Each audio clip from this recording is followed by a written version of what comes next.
오늘도 하루의 첫 시간 우리 하나님 앞에 성별해 드리는 여러분 모두에게 우리 하나님께서 주시는 은혜와 또 사랑과 능력이 오늘도 함께 하시기를 주님의 이름으로 간절히 축원합니다. 오늘은 고린도후서 12장 7절부터 10절까지 말씀을 중심으로 내가 약한 그때가 강함이라. 내가 약한 그때가 강함이다. 라는 제목으로 함께 말씀의 은혜를 나누기를 원합니다. 사람들마다 자랑하고 싶은 것이 있고 감추고 싶은 것이 있습니다. 여러 가지가 있겠지만 강한 것은 자랑하고 싶을 것이고 약한 것은 감추고 싶을 것입니다. 그리고 그 강한 것은 사람들에게 인정받고 싶고 계속 유지하고 싶을 거예요. 그러나 반대로 약점은 감추고 싶고 또 속히 해결해서 나와는 상관없는 것으로 만들고 싶어 합니다. 그러나 실상 우리가 삶을 살아가면서 고백하게 되는 것은 완벽하게 강함만 있는 사람도 없고 완벽하게 약점만 있는 사람도 없다는 것이죠.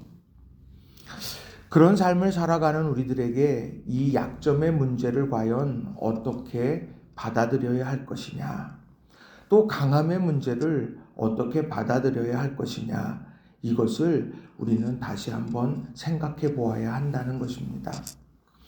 그런데 오늘 이 바울 사도가 고린도 교회를 향하여서 전한 이 말씀 속에서 우리의 생각을 좀 깨뜨리는 그런 말씀이 있습니다. 그것이 10절의 말씀입니다.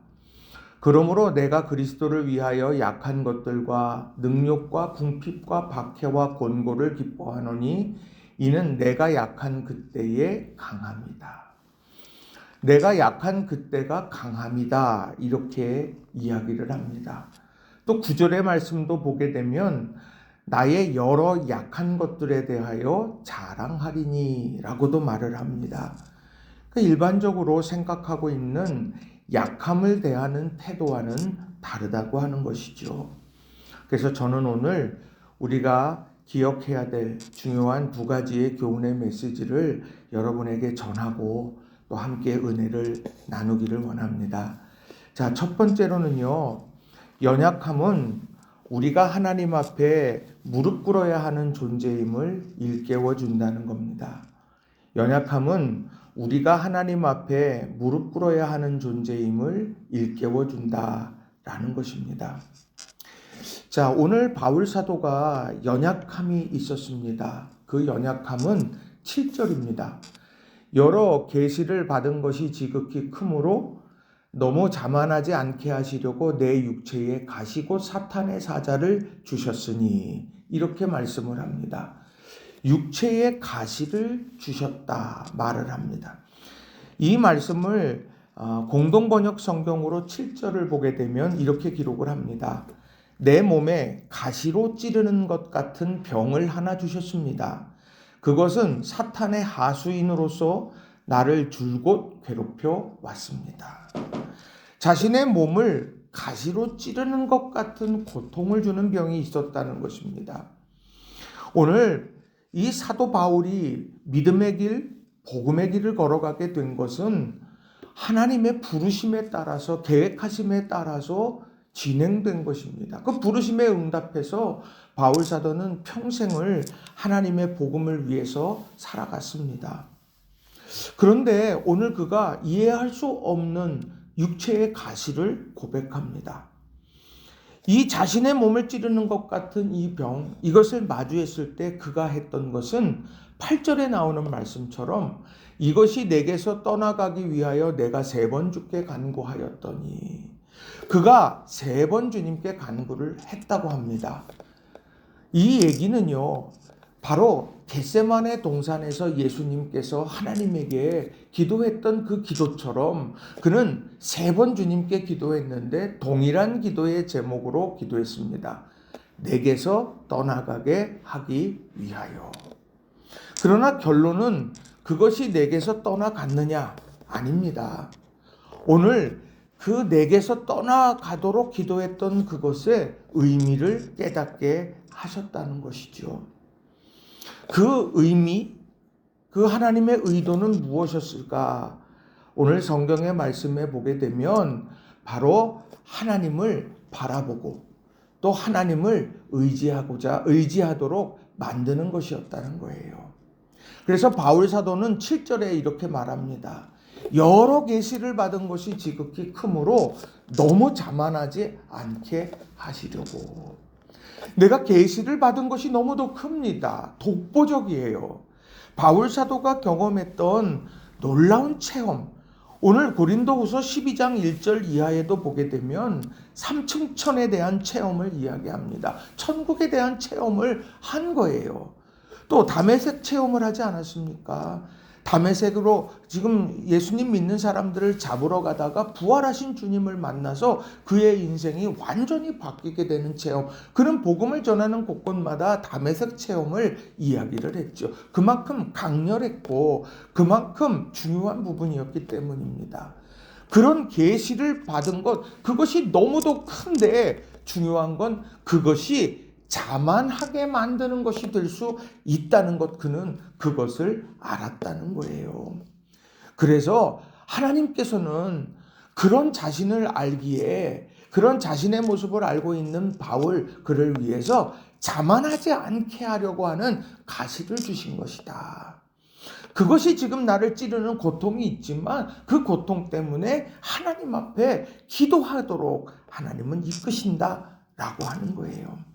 근데 이런 의미를 세번역 성경으로 보게 되면 분명하게 이것이 전해집니다. 6절과 7절의 말씀을 세번역으로 보면 이렇습니다. 내가 자랑하려 하더라도 진실을 말할 터이므로 어리석은 사람이 되지는 않을 것입니다. 그러나 자랑은 삼가겠습니다. 그것은 사람들이 내게서 보거나 들은 것 이상으로 나를 평가하지 않게 하려는 것입니다. 내가 받은 엄청난 계시들 때문에 사람들이 나를 과대평가하는지도 모릅니다. 그러므로 내가 교만하게 되지 못하도록 하나님께서 내 몸에 가시를 주셨습니다. 그것은 사탄의 하수인이라고 할 수 있는데 그것으로 나를 치셔서 나로 하여금 교만해지지 못하게 하시려는 것이었습니다. 오늘 이 말씀 속에서 우리가 주목해야 되는 것이 있다는 거예요. 우리는 나도 모르게 나 자신을 과대포장하고 싶어 합니다. 또 사람들은요, 내가 보거나 들은 것 이상으로 과대평가하게 되곤 합니다. 그러다 보면 어느 순간에 우리에게 교만이 밀려들게 되기도 한다는 거예요. 그런데 중요한 건 바울 사도가 이런 육체의 가시 앞에서 내가 내 능력으로 해결할 수 없는 문제가 있구나. 그래서 그 문제를 놓고 하나님 앞에 기도하면서 나는 연약한 존재구나.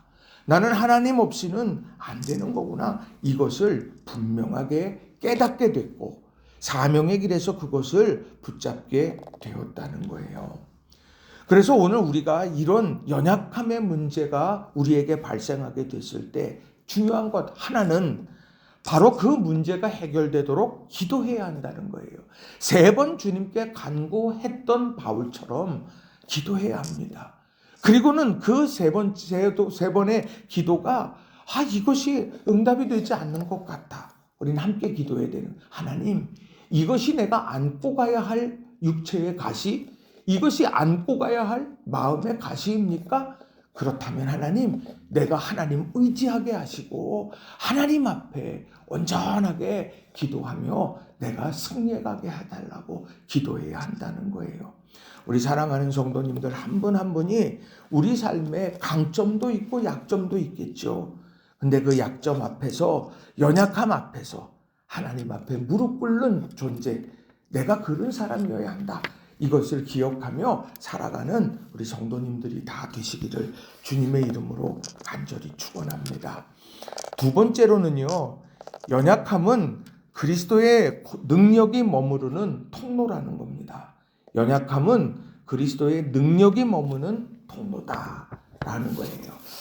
자, 오늘 본문의 말씀을 보게 되면 그리스도께서 권능을 부어주시는 통로, 이제 그것을 바울에게 깨닫게 하시더라는 거죠.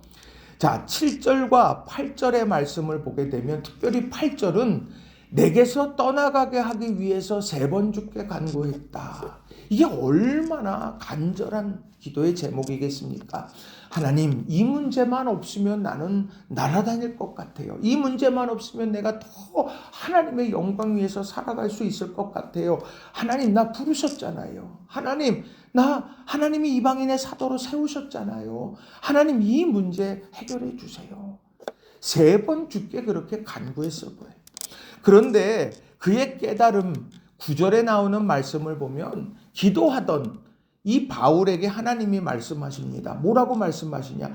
내 은혜가 내게 족하다. 이는 내 능력이 약한 데서 온전하여 짐이라. 내 능력, 그 능력이 너의 약함 가운데 부어져서 온전하게 된다. 이런 말씀을 합니다. 너 연약하니? 그 연약함을 내가 채울 거야. 이렇게 말씀을 한다는 거예요. 너 부족하니? 내가 그 부족함을 채울 거야. 너 지혜가 부족하니? 내가 지혜로 부어줄 거야. 이 말씀을 하고 있다는 거예요. 그랬더니 9절에 보면 그러므로 도리어 크게 기뻐함으로 나의 여러 약한 것들에 대하여 자랑하리니 이는 그리스도의 능력이 내게 머물게 하려 함이라. 그 내가 떠나가게 해달라고 했던 약한 것이 있는데 3번이나 기도하면서 해결해달라고 요청했던 일들이 있는데 그것이 도리어 이제는 그리스도의 능력이 머무는 통로구나. 그 자리가 하나님의 능력의 역사가 일어날 장소구나. 이런 것을 그가 고백하기 시작했다는 거예요. 눈이 달라졌다는 얘기입니다. 오늘 나의 약함과 이게 부족하고 이게 문제고 그런데 그것 위에 하나님 그리스도의 능력이 임할 줄로 믿습니다 하면서 기대를 품게 됐다는 거예요.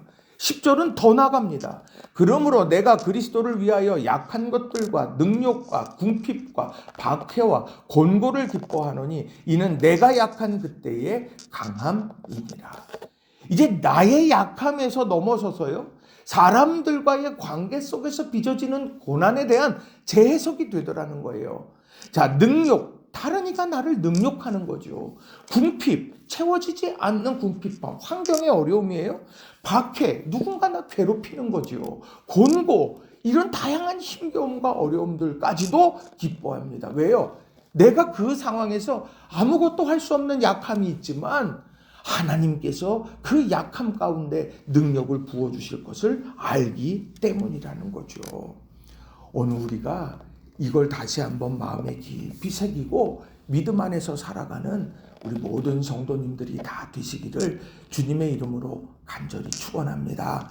그래서 우리 성도님들 한 분 한 분이 오늘 하루도 하나님 앞에 이 약함 때문에 절망하는 게 아니라 약함 가운데 하나님의 능력이 임해서 정말 하나님 찬송하는 한 날 되시기를 주님의 이름으로 축원합니다. 말씀 정리합니다. 오늘 연약함, 또 이 연약함을 어떻게 대할까? 이것에 대해서 오늘 바울 사도가 전한 말씀을 함께 나눴습니다. 연약함이요? 그것은요, 내가 하나님 앞에 무릎 꿇어야 한다.